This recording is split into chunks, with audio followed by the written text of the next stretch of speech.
Ya Palingana. My name is Katie Cooper and I'm the Director of City Futures here at the City of Hobart, and I welcome you tonight to our live on-stream webinar in regards to the future of Hobart. We've got a mixed agenda tonight of hearing from, I'll introduce our MC in a moment. We've also got a presentation and we've got a couple of the staff members, the senior team that are working on the project that will share a little bit about the Central Hobart Plan. And then we'll go to a diverse panel. But firstly, I just want to acknowledge country. So in recognition of the deep history and culture of our city, we acknowledge the Tasmanian Aboriginal people as the traditional custodians of this land. We acknowledge the determination and resilience of the Palawa people who have survived invasion and dispossession and continue to maintain their identity, culture and rights. We recognise that we've much to learn from the Aboriginal people today, who represent the world's oldest continuing culture. We pay our sincere respects to elders past, present and emerging, and to all Aboriginal people living in and around Nipaluna, Hobart. Thank you for joining us today. I'd now like to introduce you to the Deputy Lord Mayor, Helen Burnett. Helen has been in council for 18 years, so you could absolutely imagine how this city has transformed in her time and her journey through council. I'm delighted to introduce the Deputy as the Chair of the Portfolio Committee for Future Hobart. So her work will involve engaging with the community, particularly around our Future Hobart plans.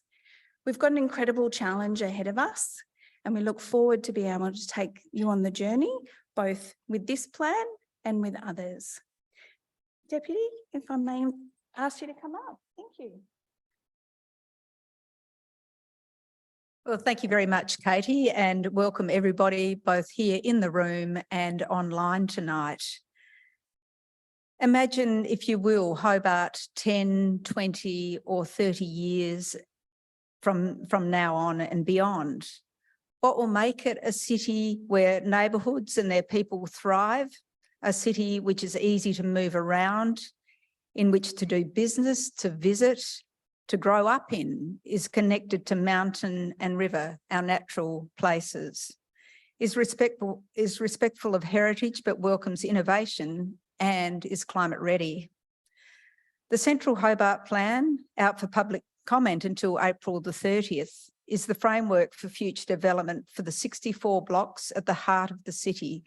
It is an important piece of thinking for our city, which will help create new neighbourhoods and connect people to each other. The City of Hobart has a great responsibility to be forward-thinking in order to capture the essence of the city, a framework which provides more certainty for developers and citizens alike. We have a packed program this evening, which I'll briefly outline. First up, we have our keynote speaker, Professor Rob Adams, who's the City Architect for the City of Melbourne. Then we'll have an overview presentation of the Central Hobart Plan by Council Officers Jen Lawley, who's the Program Lead of City Futures, and Jaime Parsons, Principal Advisor of Urban Design. This will be followed by a panel discussion which will encompass a lot of discussion around the city. And we have, as panel members, along with Rob Adams, we have Scott Barnforth, who's head of the Urban Design Advisory Panel, and I'll give more of your bio in a moment. Jade Lee, who's president of the City International City Friendship Wall. And we have Ellen Vitter from SGS Economics. So fantastic chance to ask questions online, but also in the room of our panellists. But first to Rob Adams, and thank you for joining us. It's great to see you back in Hobart, Rob. Rob Adams is a multi-award-winning architect and urban designer whose vision and drive over more than 30 years has helped shape the City of Melbourne into one of the world's leading examples of best practice in urban design. Rob was instrumental in writing and implementing the first comprehensive urban design strategy for central Melbourne, The strategy's key aims were to create a vibrant and well-populated streetscape, profiting from the city's multi-mode transport system.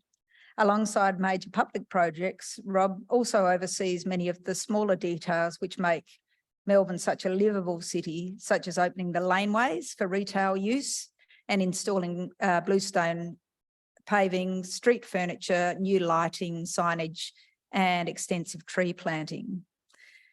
Rob has been recognised for his contribution and expertise and has been appointed to the Urbanisation Council of the World Economic Forum.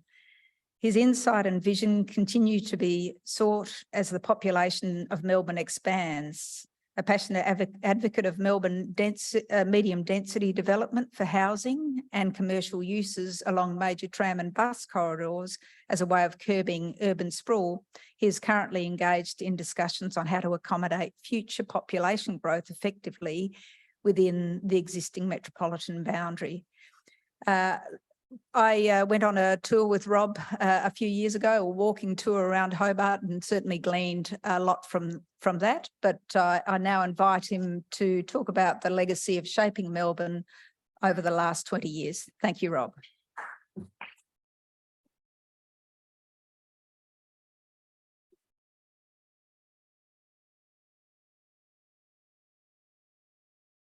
No, that's not going to be my presentation.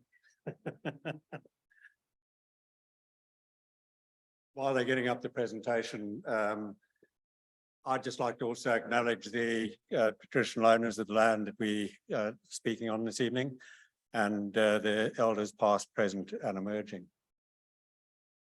What I'm going to do is a very quick TED type talk and look at transitions that have taken place in Melbourne, which I think in principle are applicable to other cities. It's never a good idea to think you can copy completely from other cities, but thank you. But I think there are lessons that we can all take from cities, and that's what I'm going to try and talk to you about tonight. Your vision, and I've read your document and I think it's very good. And basically when I read that vision, I think what you're looking for is a 24-hour culturally innovative city that looks and feels like Hobart. And the reason I put it in one sentence like that is I can remember it. And I think that's important. You need to remember the vision that you're following. When we look at cities, I think there are a number of things that good cities have.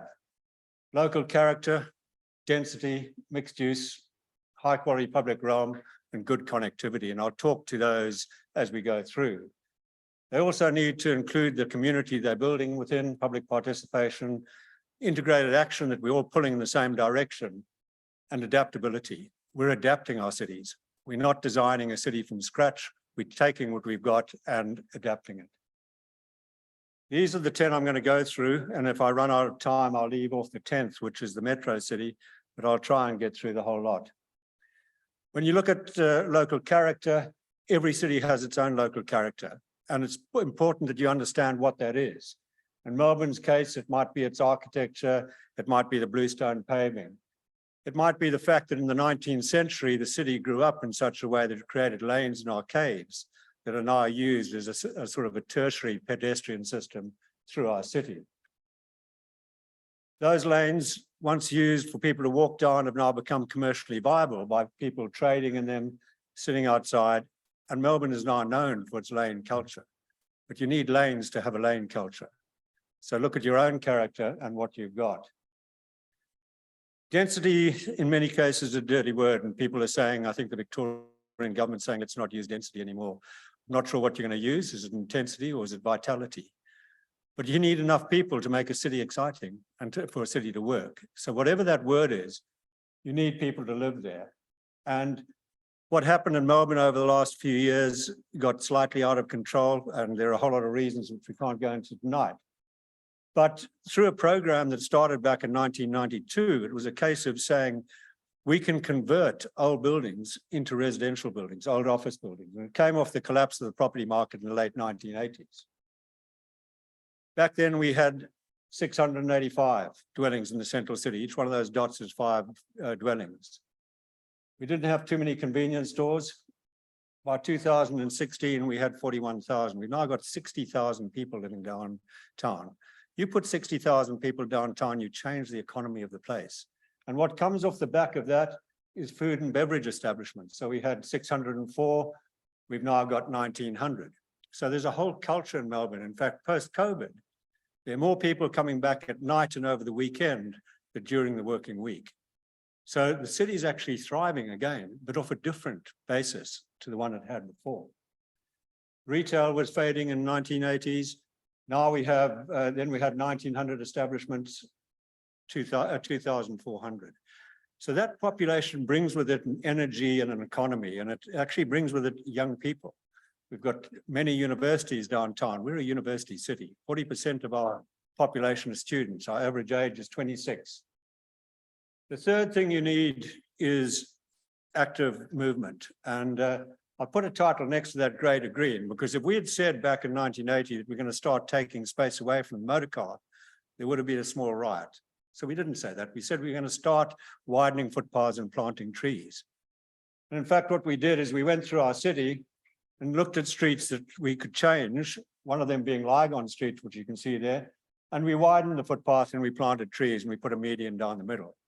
And very quickly, we started to see cities change. The major step was Swanson Street in '92. It wasn't the first. We were 7 years into the plan by then. But we needed to change the street because basically it was starting to fail. You do not shop at 60 kilometers an hour going through the middle of a city. You need to be on the footpath, walking that footpath.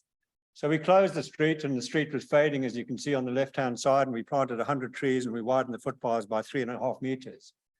And what we did is we increased the pedestrian numbers from 12,800 back in '93 to 47,000 by 2017.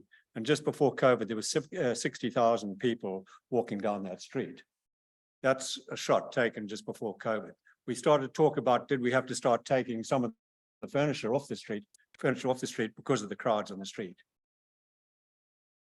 The next thing was to look at what happened to a city if you adapt it. And the open space, two things happened. We had the fires back, in about 2009, I think it was, Black Saturday, and we were going to lose most of our trees. And we actually looked at the open space we needed for the population. If we were to buy that space, it would have cost us $700 million just for the land. So you couldn't do that. So we started to look at how we could take it away. And here you can see a street going off into the distance there, high density housing, and we closed that part of the street and actually created an active park. Here you've got a 500 square meter roundabout. The roads were quite wide. By putting a one-way system in, we got a 5,000 square meter local park. It would have cost us $14 million to buy that land. We just took it from the road and didn't change the way the city operated, but in fact gave it another aspect. We put in bike lanes. We're starting to separate that, and Melbourne's a great bike city because it's got wide streets and it's flat. The next thing is a high quality public realm. If you think that most of the space outside of the buildings is where we spend our life, then you want that to be a reasonable quality. And if you think of that space, 80% of that is streets. So if you design a good street, you design a good city. It's as simple as that. So we started to look at how do you in fact design good streets so you get a good city. And that was a case of paving, keeping a consistent paving, which was the local material, giving places where people can eat, giving people a dignified use of the public transport system. The next thing was adapting our city. Off the back of the fires that I spoke about, we started to look at the possibility that we could lose 48% of our trees.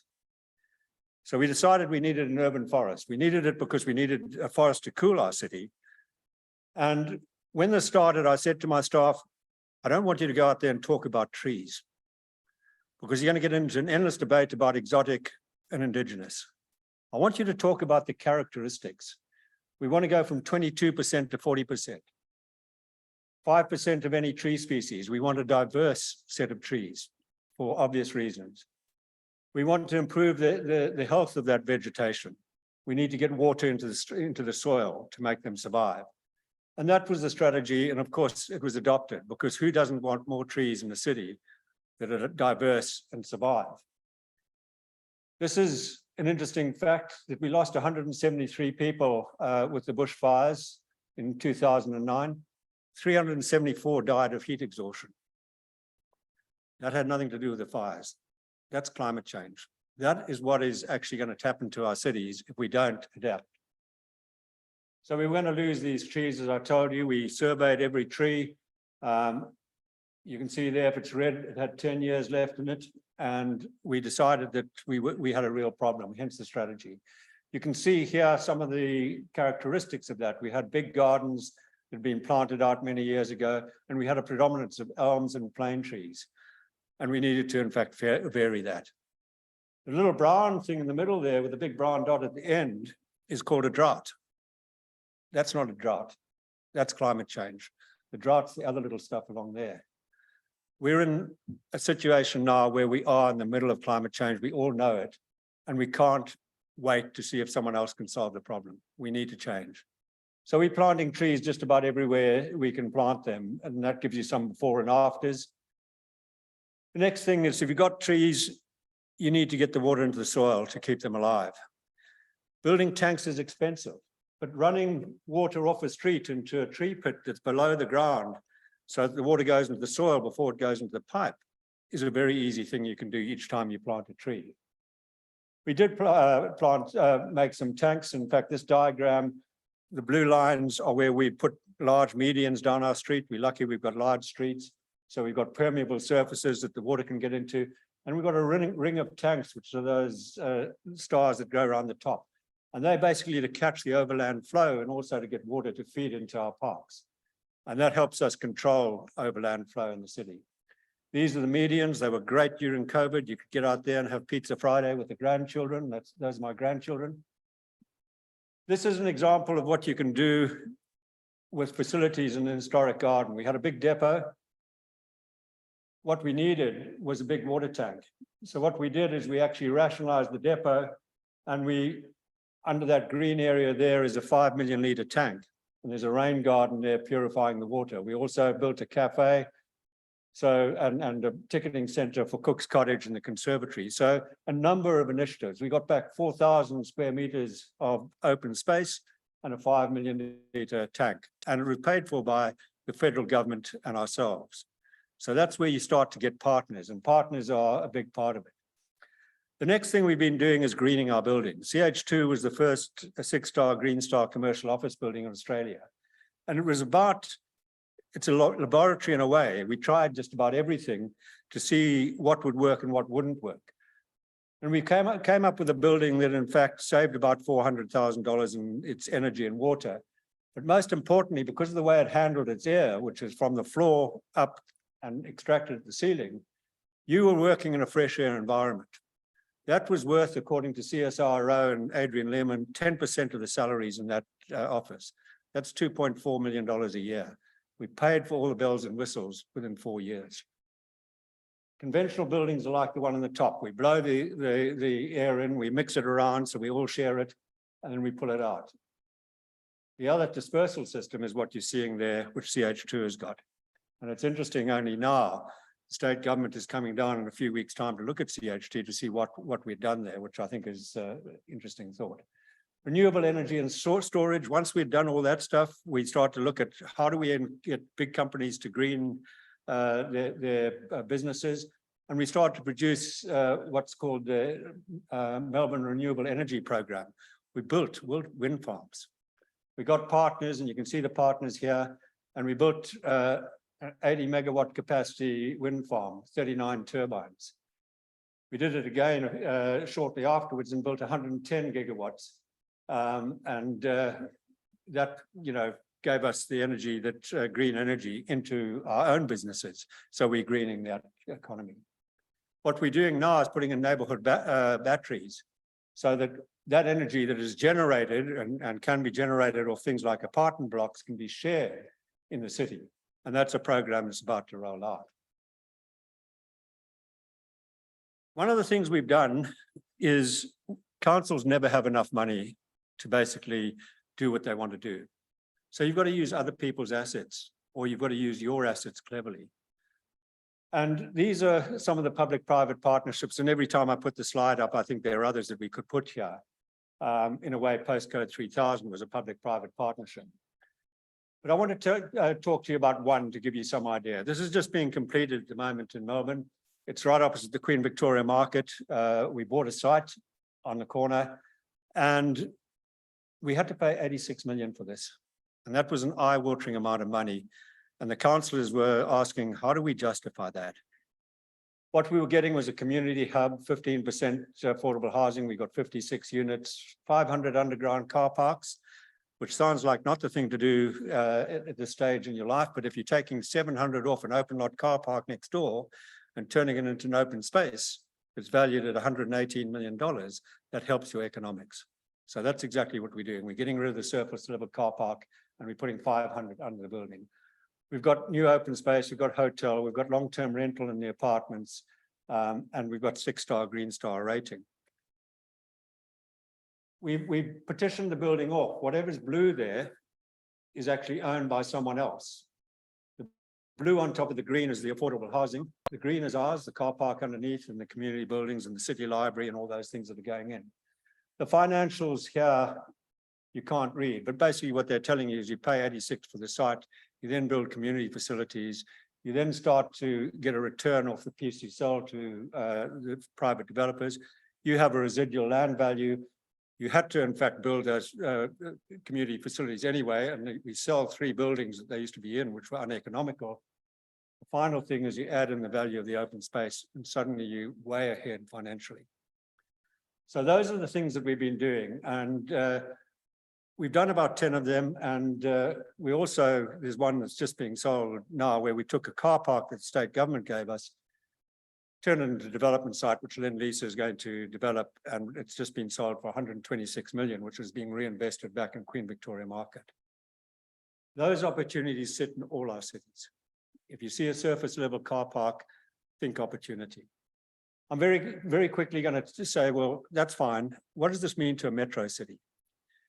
In 2010, and this is where I think I met Alan with SGS, was working on this with us.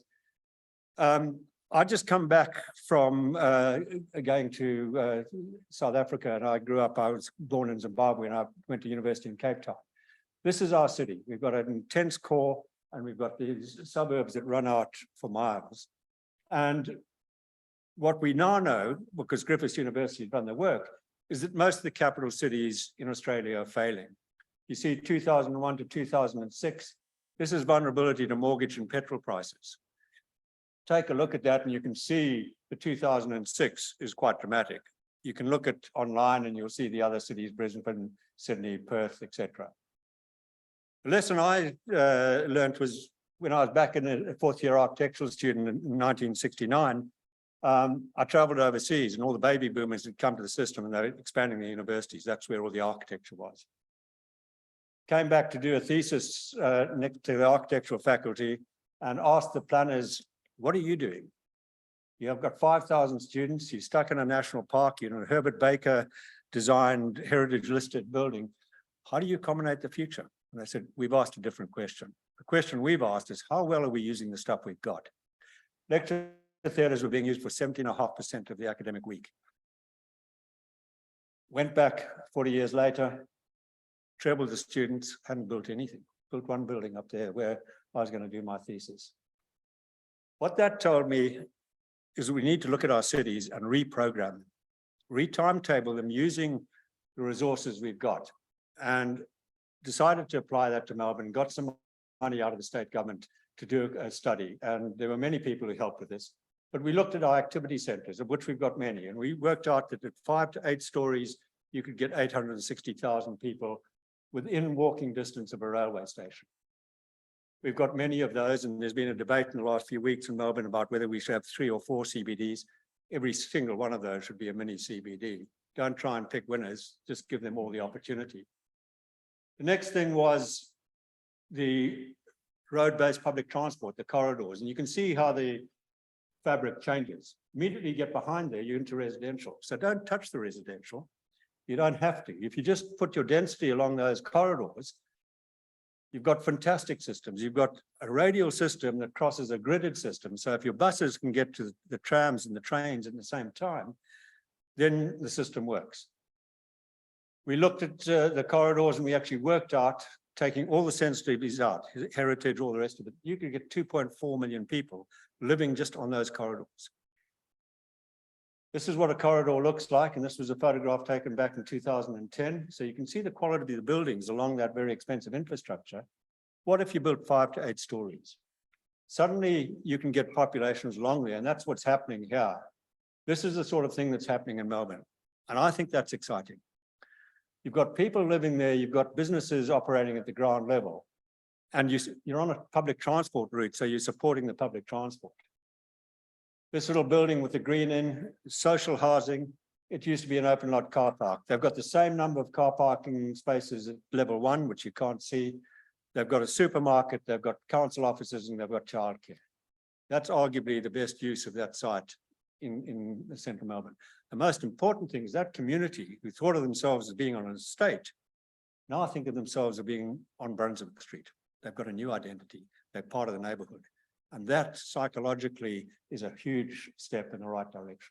So what are we talking about? We're talking about taking a city, looking at those corridors, looking at the greyfield sites like the Docklands, putting our density along those corridors, not touching the stuff in between. So 92.5% of the population don't get their area invaded. Those become your new green wedges. Plant trees, collect water, put solar panels on your roof. You're going to be the new green wedges of the future. You can identify those very easily. Those areas there, don't go into the residential areas. We've tried it. This was up to Melbourne University. The state actually went up a little higher than we would have liked to, but you can see how it steps down immediately. You can do a very simple planning scheme on one page that shows how you do this. And the new thing that's coming is the trackless tram. The trackless tram comes at 1/10 of the cost of a normal tram. It's got no tracks, it's got no overhead wires, it's got batteries. It's coming out of China, and there are 2 about to arrive in Perth that we're trialing. So that enables most cities to now look at public transport. Last slide, what does that all mean? The 7.5% city meant that you would save $110 billion on infrastructure costs for every 1 million people you put into the city. What could we do with that money if we weren't replicating the infrastructure on the fringe, where a car costs you $22,400 a year if you go and buy it today? And that's Automobile Association of Australia. So I think that's it. I'm just going to repeat those slides. Thank you very much.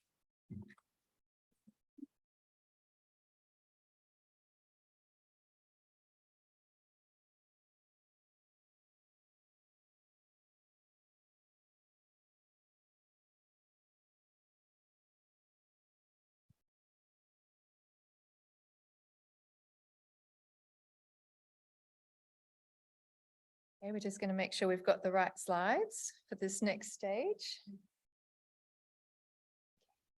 Good evening, everyone. So my name is Jen Lawley. I'm the program leader at City Futures, and I'm co-lead on this project with Jaime Parsons, my colleague.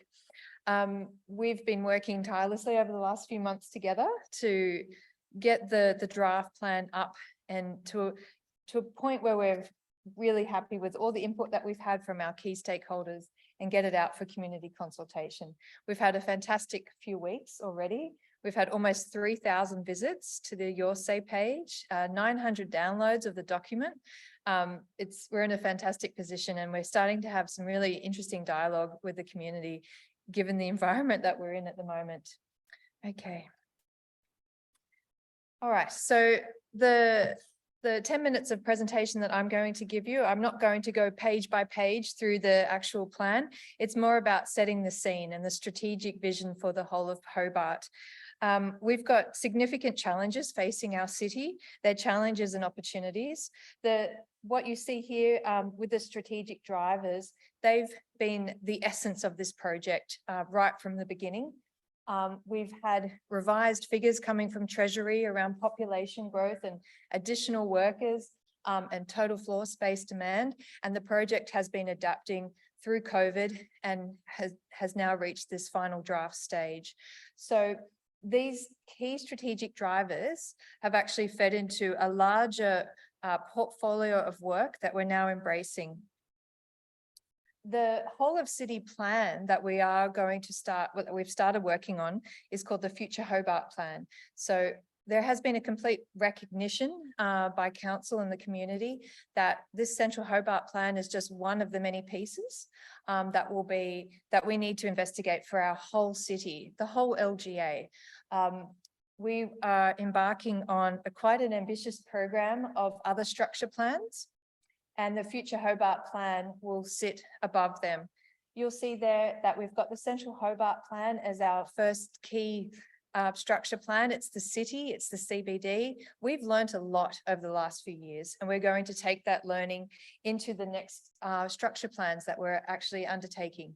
You'll hear the terminology used, neighbourhood plans. Structure plan is quite a technical term. The reason why we use that terminology is because to build a precinct plan, to do land use planning, it involves economics, it involves planning itself, land use opportunity analysis.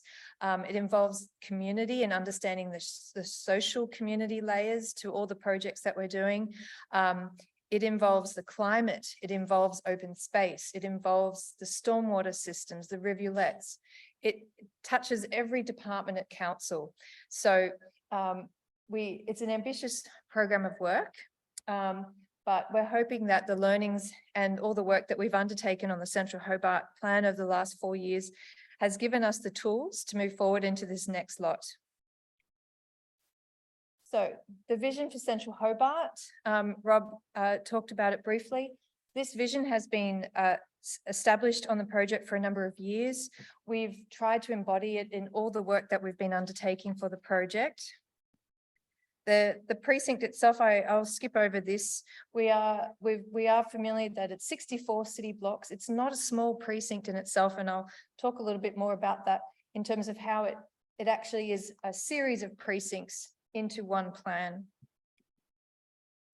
The key outcomes of the structure plan have been summarized and included at the beginning of the structure plan document itself, so that people can understand those key subject and objectives of the plan. So I recommend everyone who's listening online to download the document and flick to those first few pages where you can see the snapshot of the document. We recognize that it is a big document. There's a lot of work there, but we have tried to summarize it into these key areas of where we know we need to see change and where we need to see strong visioning. The document itself has two main parts: the city shaping framework. That framework has been instrumental in how we approach the next lot of structure plans that we're undertaking, and the urban design framework, which my colleague Jaime will be talking to. The next exciting stage, of course, is implementation. That will come after we've finished reviewing and considering all of the community input and move past the adoption of the finalized plan. But that's the exciting stage, and you'll see at the back of the structure plan a whole list of actions that we've stepped out. Some of these actions are actually already in progress, and others are just ideas at this stage. The city shaping framework works on a series of goals, objectives, strategies, proposed actions, and then implementation. It takes a lot to do a city plan. It takes a lot of thinking around the strategies, the objectives, and the overarching goals. We've tried to step them out as clearly as we could in this draft plan. And the example one that I've included here is goal 1, which is a captivating and dynamic capital city. We have clear objectives, we then have a strategy, and then we have the proposed actions. We've been very clear around the fact that we can't deliver everything. Rob Adams explained that quite well in his talk about the need to partner. We also have to take that role of advocate. We can't deliver everything in terms of what's happening on our main arterial roads, which comes up often. We recognize that there are some major landowners through the city that we need to work closely with, but we are not a major landowner in itself. We don't own the city. It takes the whole community working together to deliver on these actions. The precincts, I think it's really important to understand that the Central Hobart itself can be thought of as a collection of distinct places. And we've got the central CBD itself, which gets a lot of attention in the media because that's the bottom of the basin, and that's where we've got the heart of the engine of the city, and where we are proposing to have the height limits to the, how many stories are we at? 60 meters? Yeah. 60 meters. Yeah, one of the key aspects of the project that Jaime will talk to is around building form. But the central precinct is just one of 5. The innovation precinct is one that we see as having a lot of potential because it's right on the edge of that CBD. It's the space where we have larger lots, we have underutilized sites. We know we have to address the social and affordable housing concerns and key worker housing right next to the hospital. It's a precinct that will be master planned along with the rest. So central precinct, we love our laneways, we love our nightlife. We want to see that central CBD precinct with our retail and our office towers really flourish. We want it to maintain its primacy as well. It's really important that it doesn't get hollowed out. The civic and cultural precinct is our key cultural institutions. It's one of the things we've noticed through the analysis we've undertaken is that tourists, when they come off the ships, they don't often cross over Davey Street. They don't often actually go into the museum. They don't often come up into the city. There's many issues around our topography and the fact that we have our major arterial roads cutting across the city. So we recognize that, and we're having many conversations about how we can actually increase that porosity into the city. Innovation precinct we've talked about. Trinity Hill is further up the hill. It's our high conservation area, but it has a lot of mixed use businesses, small business operators, and it also has our key Elizabeth Street that we want to actually make sure we're focusing on the right sort of outcomes, the livability of Elizabeth Street. So each of these precincts, you'll start to see us develop further into master plans. The borders, as we used to define the precincts, are not set in stone. They're only indicative, and they will be, it's just to make sure that people understand that we have these spaces in the city that we want to develop identities for. The Rivulet precinct is a fantastic set of blocks where we have a lot of underutilized sites right up against the rivulet. We want to see the rivulet opened up. We see that as a great opportunity precinct. So I'm going to hand over now to my colleague Jaime Parsons to talk about the urban design framework. Thank you, everyone. I've got to adjust the mic down. So thank you very much, for distinguished guests for coming here, the panel, Rob for his inspiring talk. My name is Jaime Parsons, Principal Advisor, Urban Design here at City of Hobart. So think of the urban design framework within the Central Hobart Plan as the manifestation, as the physical manifestation of what it means when all of those actions and when all of those ideas come to fruition. In particular, you'll see that it talks about built form, okay? That is not only building heights, and we'll touch upon that briefly.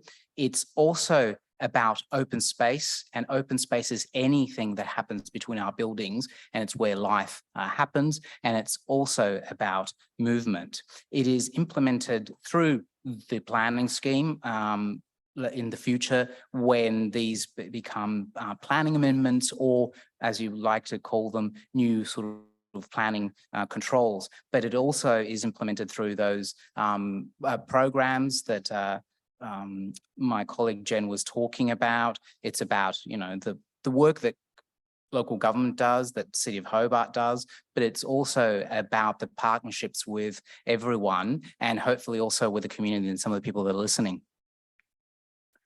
This is the big one, and it's the big one because we're partly here as a result of a very robust conversation that happened in 2018 about what does height mean for Hobart as the growth pressures started probably over a decade ago now, but they took a particular form, and there was proposals happening in the city centre, and there was a big conversation about what that means in terms of height. So this is the manifestation of an enormous amount of work that many people have been involved in, but in particularly Willie, who's actually here in the audience.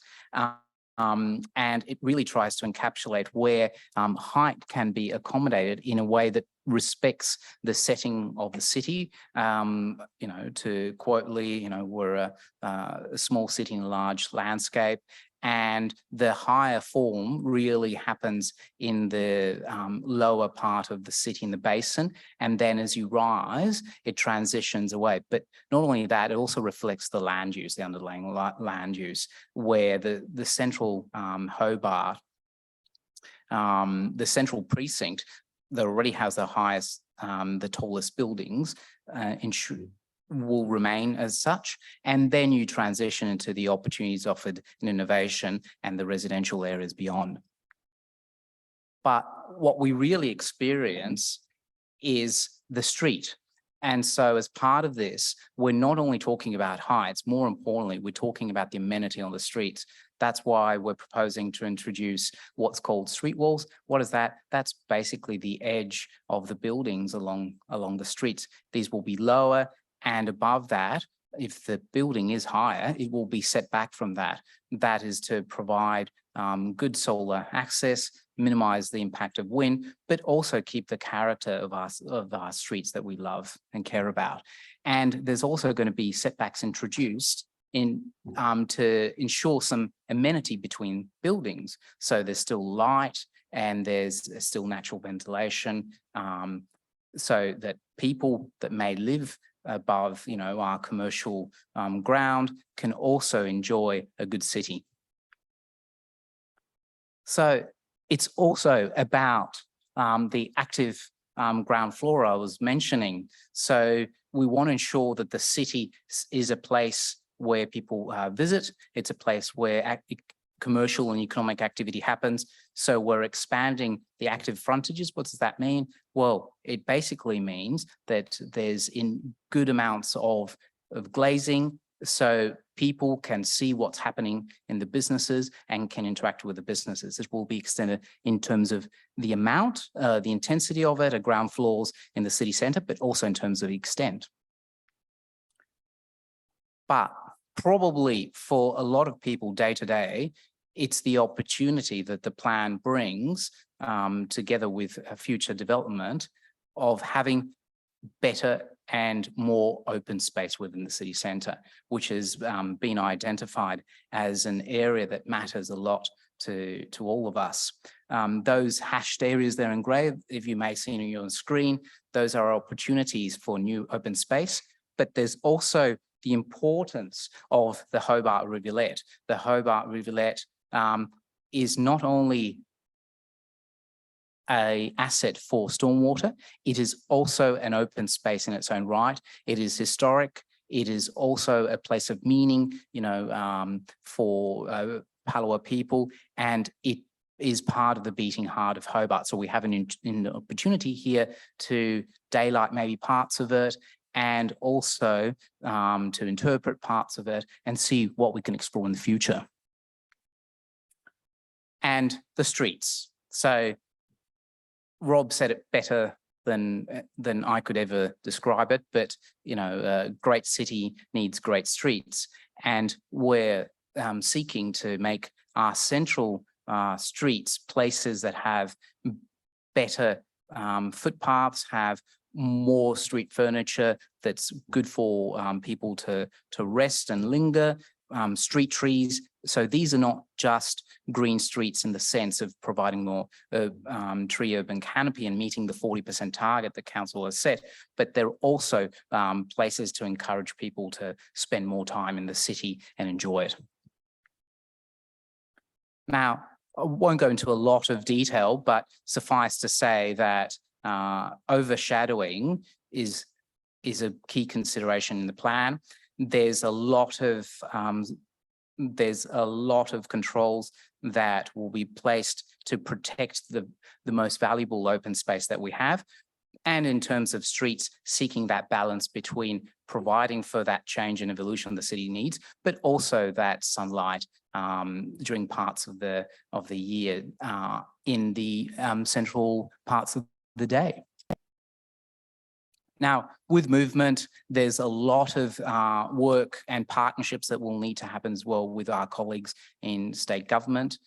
There's the networks that come into the city, those corridors that come from places like Kingston and Glenorchy.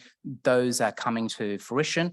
And then we need to explore what that means for public transport that arrives to the city. The ferries are going well, and what was a trial and a pilot seems to have a bright future ahead. With cycling, it's the recognition that we need to implement great cycling networks as they arrive to the city, but also that the city centre itself, when you reach generally what's central precinct, is a destination in its own right and should also be a shared space with pedestrians to make it safe for all and enjoyable for all. And it's about linking these dedicated, bicycle networks also with our regional intercity bicycle networks as well, and with our surrounding parks and areas like the Hobart Linear Park, the Rivulet. Now, this just reinforces what I was saying earlier in terms of the importance of our main streets, but also that we're fortunate to have a very rich network of lanes and arcades in the city centre, and we're seeking to expand that as development opportunities and as change happens in the larger, sites further north. So I'll do the wrap up then. So how do we make this happen? Which is probably what people care about, because a plan's only as good as its implementation. There's 3 timeframes. So the initial one is things that we're currently already doing as council, or that we're already aware of that we're delivering with our partners. Then there's going to be a medium term frame that's beyond the 4-year mark. And then there's a long-term big ideas and visions that will take the full length of the 20 years of this plan. This is delivered either by council, in partnership, or in some cases, we together, hopefully with some of our spectators, can also advocate for great change to happen in other parties. And again, as I mentioned earlier, very briefly, the main instruments or ways of doing this is through the planning scheme. It's also through capital works, and definitely with policy changes into the future. So right now we're in the stage 3 engagement, and we're open to all, and that's why we're doing also tonight, to encourage you to participate, to go to have your say, and to share your ideas and what the plan means for you, but also how we can make it happen to the future. We'll go through all of that, and then we'll go back to council as a final draft. And hopefully after adoption, we can go full steam ahead with making it happen. So thank you very much for your time.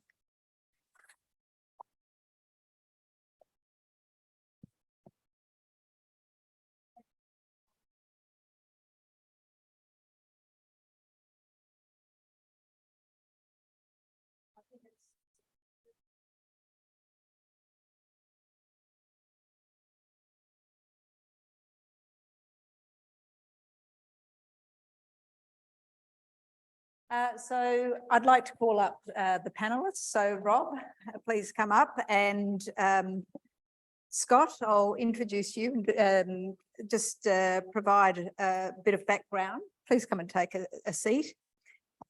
So Scott Barmforth was born and raised in Hobart and is a founding director of Terroir. He graduated from the University of Tasmania and has an invited Masters of Architecture from RMIT University. He's a registered architect in Tasmania and Victoria, a former Australia Institute of Architects chapter councillor, and since 2008 has been an adjunct professor of the University of Tasmania's School of Architecture. Scott has led a range of innovative, award-winning and internationally published architecture and urban design projects, and he's currently chair of the Urban Design Advisory Panel, which is a really important arm for the City of Hobart in providing good advice on urban design. We also have Jade Lee, who chairs the International Wall of Friendship, an organisation that fosters the bonds of friendship and goodwill between diverse communities. She is a board member of the Multicultural Council of Tasmania and co-founder and vice president for Migrant Talent Connectors Incorporated, which supports migrants accessing meaningful employment and business opportunities. So welcome, Jade. Jade's trained as a geographer and a journalist and is passionate about social inclusion and multicultural community development. She enjoys joining dots from different community resources to build grassroots projects to benefit the community, and is also a keen advocate for urban design and architecture. And our final panel member, welcome to Ellen Vitter, who's principal and partner at SGS Economics and Planning, and an inaugural board member of the new state authority Homes Tasmania, which is tasked with delivering 10,000 social and affordable dwellings in 10 years. Ellen is one of SGS's leaders in housing policy and climate change, adaptation and mitigation. She also leads SGS's Rent Affordability Index to help shape the public debate around housing affordability. Ellen has worked with state and local government and delivers a public benefit lens to urban and precinct planning. As a trained economist and human geographer, she is keen to understand and improve the way cities and regions function and how this benefits the well-being of the community. She's worked as her work has also led baseline economic research projects that have informed the Central Hobart Plan. So welcome to all our panelists, and please, if you do have any questions, do hit the chat function so that we can read them out in a moment.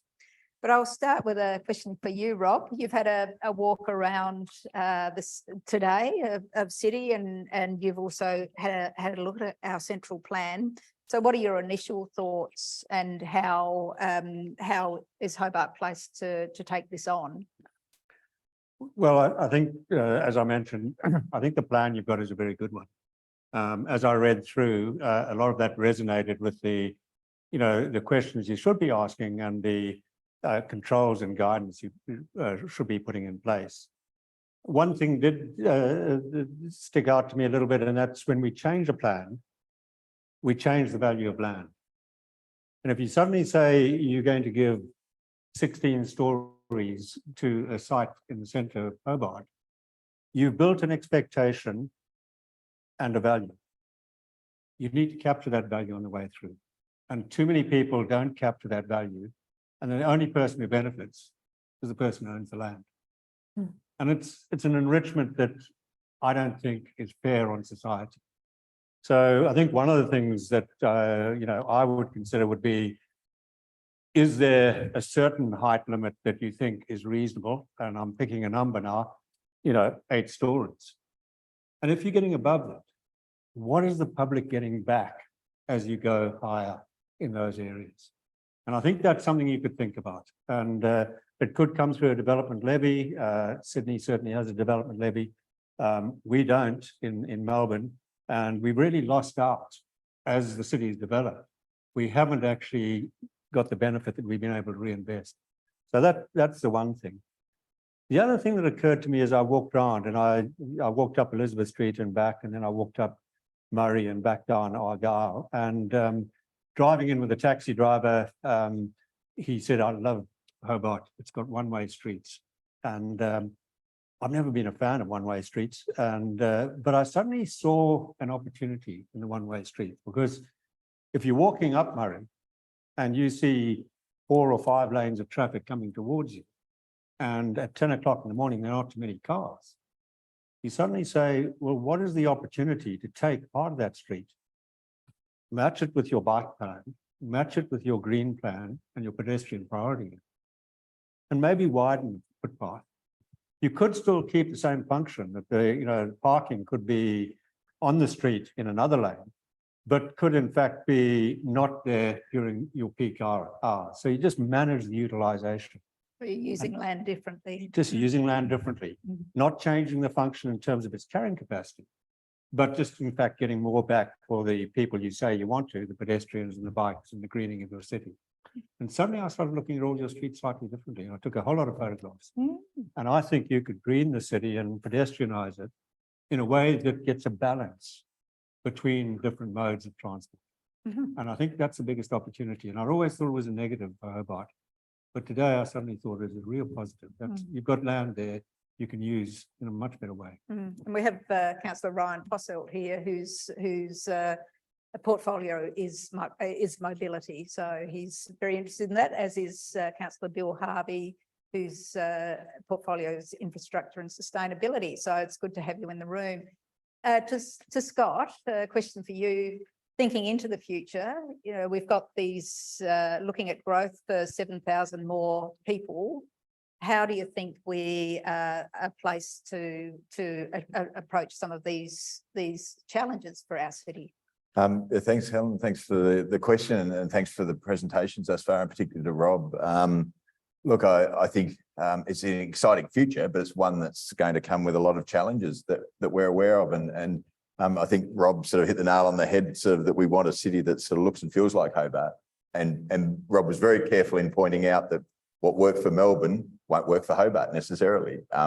We've got to sort of look deep in. I think there's a complexity of the map that we saw when sort of Jen put up the sort of Hobart with sort of a myriad of different landform and transport and multiple councils around the sort of a broad area is completely different to what Rob showed. And I think if we sort of take the enthusiasm and ambition that Melbourne's had and look deep within itself, to then apply that sort of lens to what we've got here, it definitely augurs for an exciting future. I think the maturity of the discussion is moving on. There's my fellow sort of panel members here probably sort of sit back and smile when broader issues of landform and the influence of landform on our sort of city is being discussed. When we're hearing sort of discussions about the rivulet and the value that we've got in that rivulet under our city, mostly hidden away. Understanding, as Rob sort of has shown, there's important infrastructure elements to managing water in cities, but there's also a beautiful opportunity in that. So look, I think it's one of responsibility, ambition, and I think a responsibility comes down from the work that the council's doing, the work of the developers that will be changing our cities, and the professionals that work for them. Right, thank you. So to you, Jade, just in relation to looking at community values further down the track, what do you see the major impediments to accommodating and leveraging good opportunities for the community, and how can the city reflect its ever increasing diversity? Thank you, Helen. Can I first point to some numbers I saw in the report? Very helpful. It takes 7 weeks of engagement, 3,000 visits to Your Say Hobart, 200 survey responses, and 88 workshop participants. That's a lot of work. And we have about 247,000 plus residents in Hobart.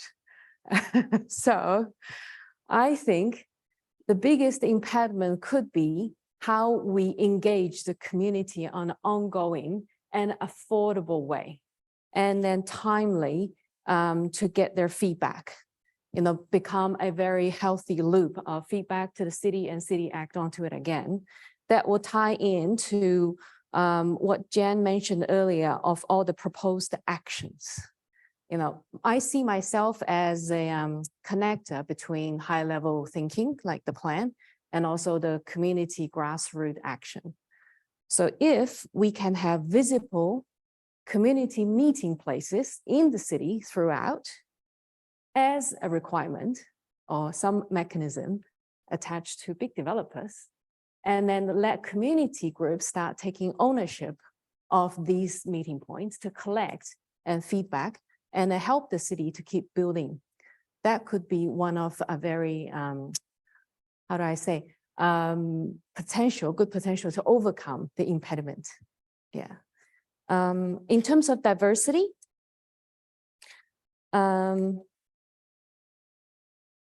it kind of connects to what we held during Harmony Week at International World Friendship on the discussion of diversity in public space and art. And then several points are very, I mentioned that they're really good. One is the space needs to be safe for the community first to express themselves culturally. You know, some artists mentioned that. I think it's very right on.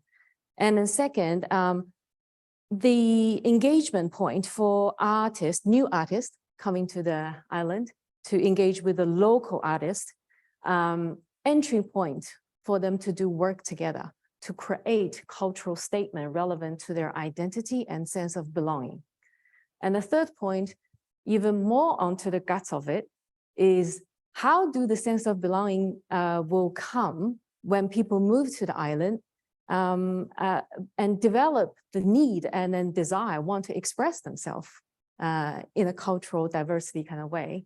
That actually is related to the state's mechanism to provide, how do I say, support, employment opportunity, make people with good skills find suitable and then fulfilling employment to contribute to local economy. So they're all connected. Yeah. Yeah, thank you. Cheers. And I think that that cuts with an age diversity and making a city That's right. suitable across for many ages as well. That's right. Sorry. If I have time, can I add Yes, one so- more? Because that ties back to the plan's main point of community hub of, you know, if we have childcare facility, aged care facility, and then more medium density residential, could be intergenerational housing, you know, or mutual help kind of housing situation, and then workplace and incubator, then it naturally becomes a very vibrant place for people to live. Mhm. Yeah. Thank you. Cheers. Now to you, Ellen, a question for you. There's been a transition in the workforce and there is growing opportunities to synergize research, education and development with the growing economy. How can Hobart ensure it remains the key employment generator for Tasmania? Yeah, and that's in answering that question, I think it will actually link into a lot of things that have already been said. I think Hobart is increasingly transitioning towards a knowledge economy. So a lot of knowledge workers, people that are pretty high educated, creative people, and around that, of course, you want to really enable a situation where there's opportunity for innovation. And we've got, of course, very particular knowledge institutions here. We've got the university, but we've got a lot of course, around maritime activity, Antarctica, and all those sort of areas. So it's really important to try and create a knowledge experience and interaction between all these areas. And I'm really excited about the innovation precinct area, because I think that's really where you can create a situation. We have students, people starting businesses, hopefully incubator spaces, and a lot of places again for people to meet and interact, because the work we've done over time around innovation precincts is you can't just say, okay, here we build an innovation precinct and just go and innovate. You need to bring all the ingredients together. It sort of needs to organically evolve over time. And then that area within the precinct plan is a real opportunity to bring those ingredients together. And what do you need in innovation precincts that grow organically is indeed those meeting spaces, places where people can set up businesses, maybe can get some business support to start and grow their businesses earlier on. And again, you need, of course, to make better use of the public realm and the street spaces. So all that is not just to create a nice city where we all feel nice, but it's actually good for the economy. So building a livable city and making sure there's high well-being in the city creates those opportunities. And we actually published as SGS last week, Australia's Wellbeing Index. It looks all across the country. How do all these areas score? And Hobart scored really well on within Tasmania on income and economic growth, and also on equality around gender and cultural equality. Really interesting. Scored incredibly high on volunteerism. So that's really interesting. And then an aspect I think you also should really use within the city. But of course, some of the poorer scores were around, even though we've got Kunanyi nearby, which is of course great in terms of natural values.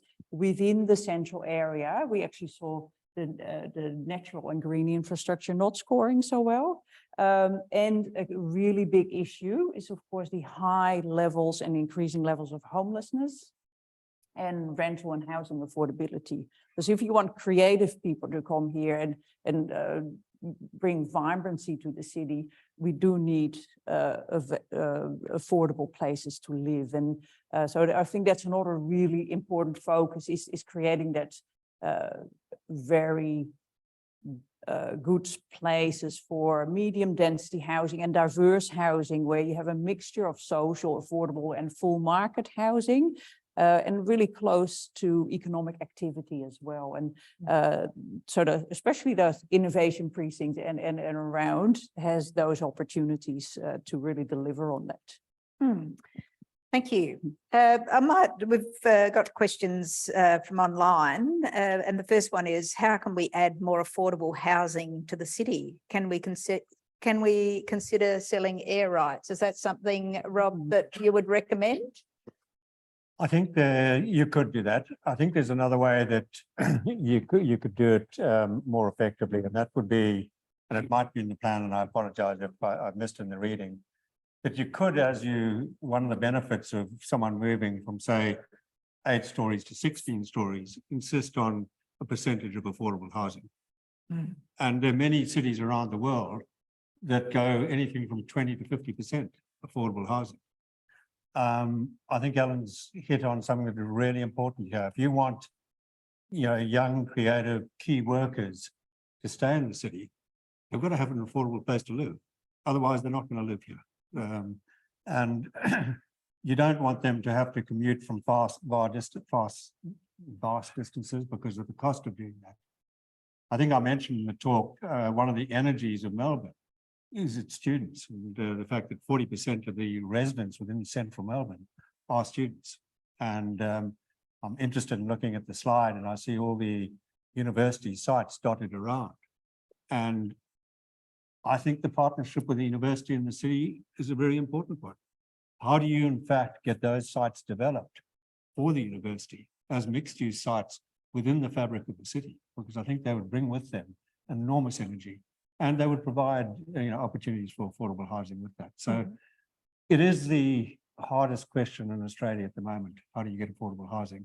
And you've got to be proactive. You've got to actually insist on having it as part of the development that takes place. Yeah, and it's certainly one of the biggest concerns for our council. So we do have a housing portfolio, which is really looking at addressing some of those things, advocating and also working in partnership. Ellen, you wanted to add something? Yeah, thanks. I think indeed a key thing, and you mentioned it before, Rob, was of course, hopefully that we are able to use things like density bonus and value sharing to create social and affordable housing. That's of course something that's not really in place within the state of Tasmania at the moment. And I was really keen to see that council is really keen to advocate on those areas, because that's important. But in the meantime, since we can't just rely on that too much yet, really working with those key tenants or the key actors within the city, such as the university, but potentially also the hospitals. In the past, they usually built, if there was a new hospital built, there was housing for the nurses. So why not go back to that model? And it's really building on that responsibility with these key employers in the city to work together, because it benefits them as well. A lot of health professionals are not trained in Tasmania, or they're coming from interstate, to work in the health system. So it's something that we really need to address pretty quickly because we're losing it. Scott? No, I definitely think there's opportunity to sort of learn from what we've done. And if you look around sort of some of the key worker housing that was probably sort of down in the Wapping area, around the sort of hospital in years gone by that may have sort of now looked to sort of have a slightly increased density to support that. And also around the city, there are examples of pockets of medium density, good sort of social housing that have been there for a number of years. And I think so there's some lessons learned in that it's a very large area. We're talking about the 64 city blocks of the sort of plan. So there's plenty of scope to really be careful in how we look at the city, but there's ample opportunity out there, I think. Jade? Yeah, I have a comment/question here.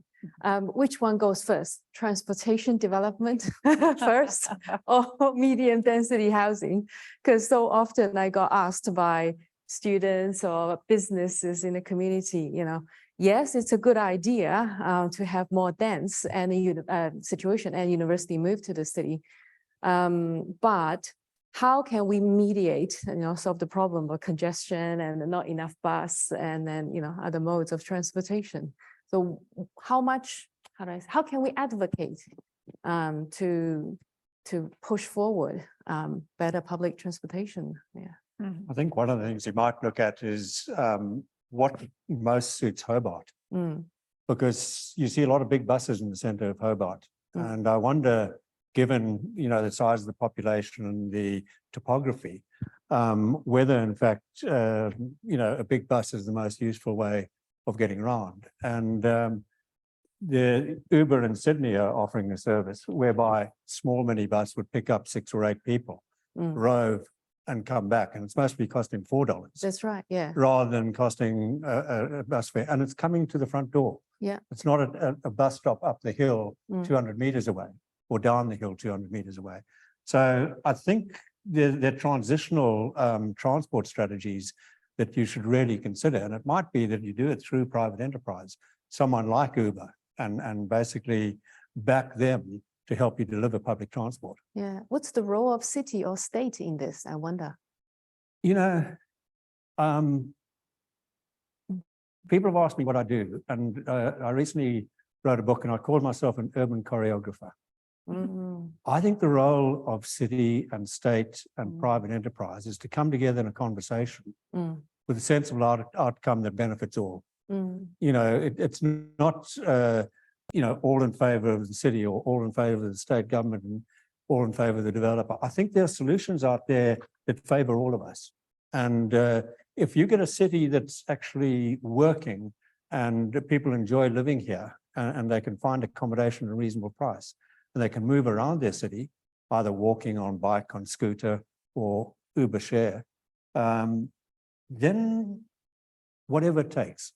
I think, you know, we've been locked for too long into a system of saying, this is what we do, we don't do that. I get out of bed in the morning to do that. You know, that's what's exciting about cities, that you can get out and have a conversation with someone and say, how do we solve it? Creative process.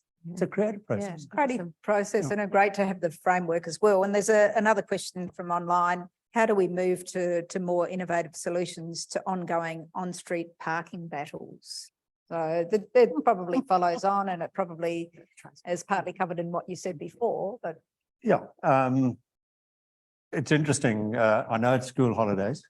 I walked around at 10 o'clock this morning. There were so many parking bays empty that I don't think you've got a parking problem. You might have a parking problem for a few hours on a Saturday morning or at some particular day, but there seems to be a lot of parking on the street that's not being utilized. And if you start to think about when you need parking and how you use it, it might be that you have areas that are parked on when there's low peak traffic, but aren't parking bays, you know, when there is peak traffic. I think an exercise in utilization of the assets that you got would be a really useful one, because I don't see a shortage of parking in Hobart, not from what I saw today. I saw a bit of traffic jam. It was about 5 minutes outside here. I hope they were all coming to this talk, but in fact, they were just going straight past. And it was very short, because by the time I walked from my hotel at that end of the street to here, it had all disappeared. So I don't think there's a problem. Okay, I think that locally people look at it very differently, and there's always been this perception of people would like to park right in front of the shop where they go. And I think that's slowly changing, and I think there's been great studies also and examples in Melbourne where we can actually show that the economic value of sacrificing some on-street parking is actually much greater than enabling people to park right in front of that door of the shop. And it's a change in trust and mentality, of course, that especially shop owners would like to see that that's actually true, because it's a scary change, of course. And luckily we see some small experiments happening around the city where we see seating areas that are very well used in front of coffee shops and things like that. And I hope that will help change that perception that actually on-street parking is not always the best and highest use of the space in the city. There are probably higher use values, and why are we sacrificing everything to the car? I mean, there's a very interesting study that's just been done. I'll give you two examples. Of all the comments we had on the closure of Swanston Street, it was the retailers that if we didn't have cars outside, they would go out of business. Well, the pedestrian numbers in changing Swanston Street went from 12,800 from 10 in the morning to 6 in the evening to over 60,000. So it had nothing to do with parked cars. It had to do with the amenity of that street and the population you brought to that city. The other interesting thing in a study that we've sure just that done, shop owners' revenues would have gone up substantially. I know quite it's one of the best. It's one of the best trading street in Melbourne. But the other interesting thing is people looking for on-street parking are circulating around the city, causing congestion. If you could encourage them to go straight into a parking garage and park, it would actually drop the congestion, if there is any, down substantially. So, you know, again, I suppose opening up the opportunity so you can, if you're going to come by car, you can go directly to where you need to be or close to where you need to be, and stop prowling the streets looking for on-street park, because in fact, you're part of the problem. And I think that certainty is really important for public transport users as well. So you know where you're going or what time the bus is arriving. And I think the comfort of those things, and there's some really interesting things you can get data from, which Rob's mentioned about the sort of Swanston Street and traffic fall, but it's some of the soft tactics of improving the way you can move around the city. So when you do find a park, you can get there a beautiful day today, but come back in a couple of months, Rob, and dark and wet and wintry. And I think if we can improve some of those soft sort of things, the soft tactics of how people move through the city comfortably, safely, with dignity, I think that will sort of all work together with sort of reducing the traffic congestion. It might be a flippant thing, but I lived in Copenhagen for 6 months, and I've always ridden a bike. And when it started snowing, I said, "What do you do now?" And they said, "There's no such thing as bad weather. It's just bad clothing." And I think you've got to be prepared, you know, for the mode you're using. And the nice thing about a bike is you can park it right outside the shop you want to go to.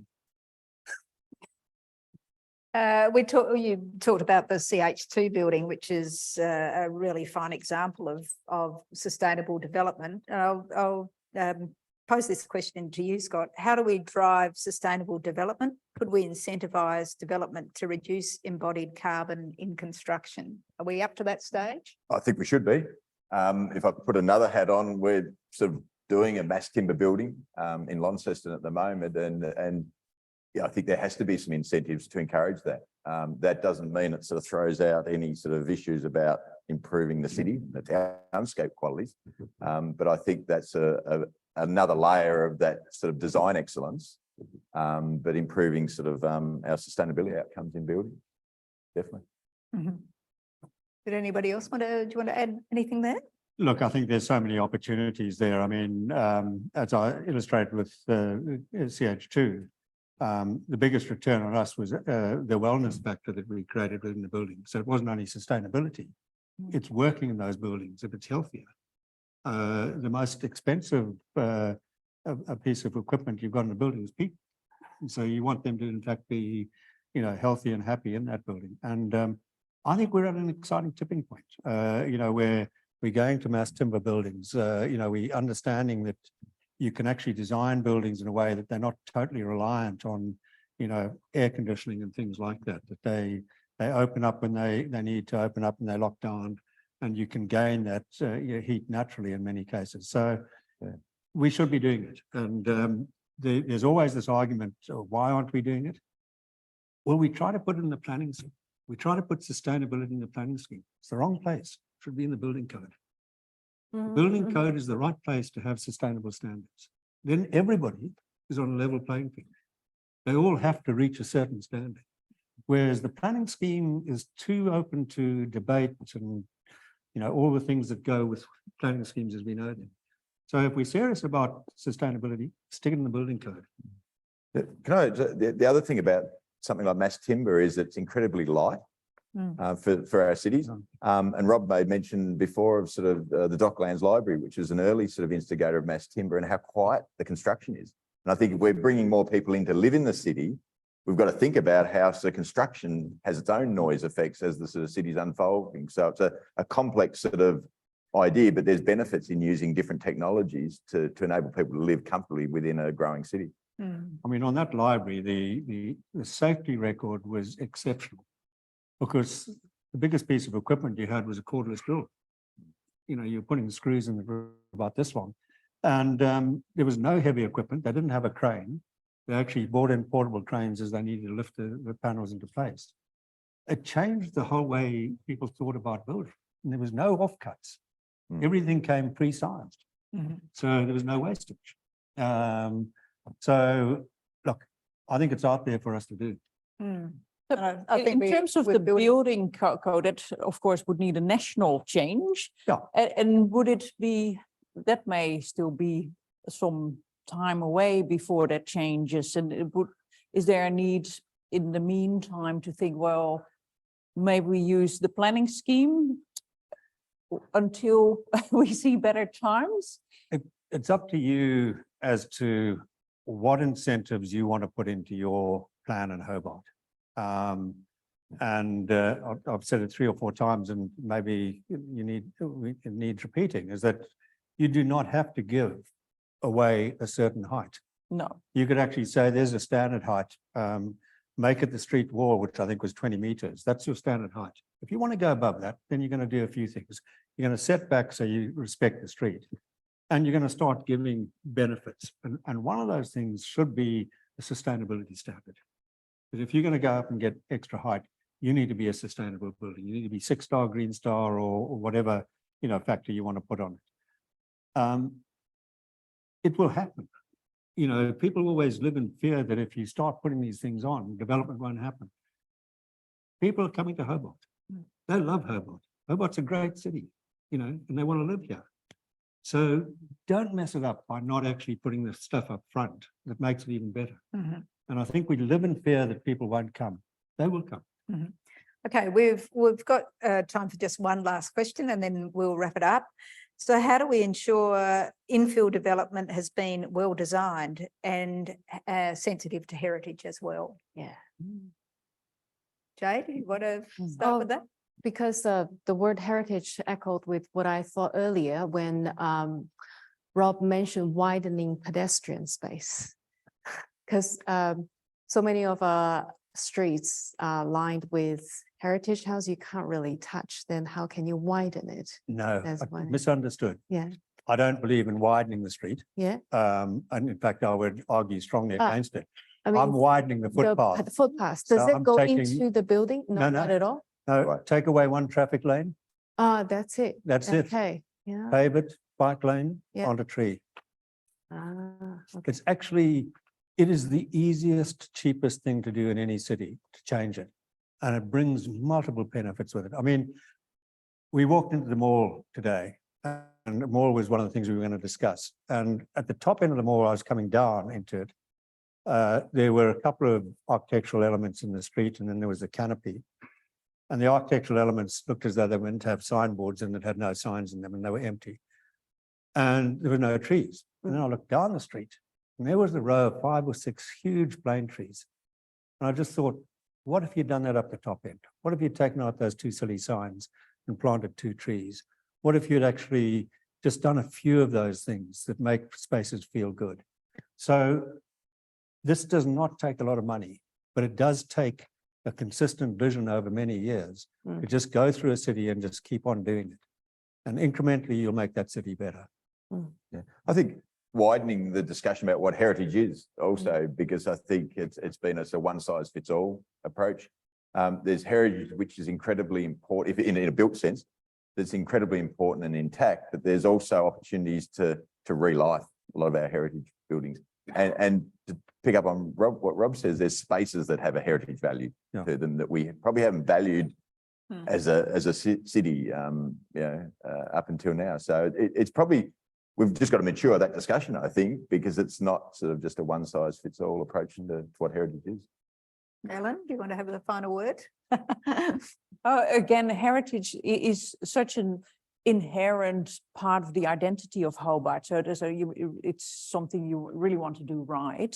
And it's indeed not just the buildings, it's the entire streetscape often as well. Yeah. And it's, of course, something is very hard to put a value on, but really contributes to the character and what makes a Hobart Hobart. So it's very important to protect and make sure we enjoy it as much as possible as well.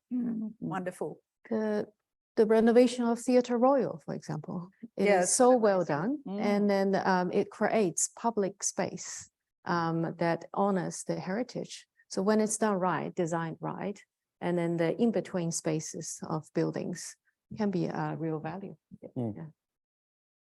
Well, I'd like really to thank the panel very much, Rob, for coming over from Melbourne and providing us with so much food for thought and drawing on your experience. To Ellen, to Jade and Scott, thank you so much. And to the audience, both here and at home, I really appreciate your interest in the City of Hobart and our inner city structure plan. Please do have your say. It's open till the 30th of April with a hard deadline of getting your comments in.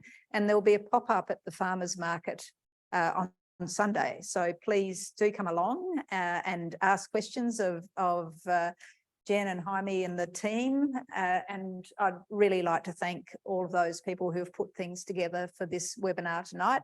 I look forward to seeing you again and having more of a discussion about the important future for our City of Hobart. Thank you.